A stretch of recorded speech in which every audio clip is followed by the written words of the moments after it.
മലപ്പുറം തിരൂരിൽ ചാർജ് ചെയ്യുന്നതിനിടെ power bank പൊട്ടിത്തെറിച്ച് വീട് കത്തിനശിച്ചു. തിരൂർ തെക്കൻ കുറ്റൂർ മുക്കിലപ്പീടിക അത്തംപറമ്പിൽ അബൂബക്കർ സിദ്ദീഖിന്റെ വീടാണ് കഴിഞ്ഞ രാത്രിയിൽ കത്തിയത്. അപകട സമയത്ത് വീട്ടുകാർ സ്ഥലത്തില്ലാത്തതിനാൽ വൻ ദുരന്തമാണ് ഒഴിവായത്. ശിവദാസ്, എങ്ങനെയാണ് ഈ അപകടം സംഭവിച്ചത്? എത്രമാത്രം വ്യാപ്തിയുള്ളതായിരുന്നു ഈ അപകടം?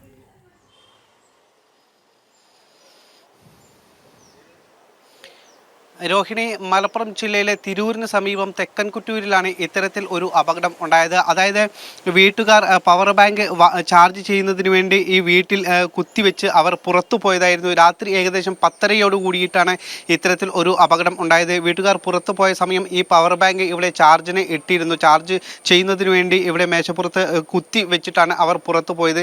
അതിനുശേഷം ആണ് ഇങ്ങനെ വീട് മൊത്തം ഈ പവർ ബാങ്ക് പൊട്ടിത്തെറിച്ച് വീട് കത്തുന്നത്. ഓലമേഞ്ഞ വീടും അതോടൊപ്പം തന്നെ ചില ഭാഗങ്ങളിൽ ഷീറ്റ് ഇട്ട വീടും കൂടിയാണ്. അതുകൊണ്ട് തന്നെയാണ് ഇത് പെട്ടെന്ന് ആ രീതിയിൽ കത്തിപ്പിടിച്ചത്.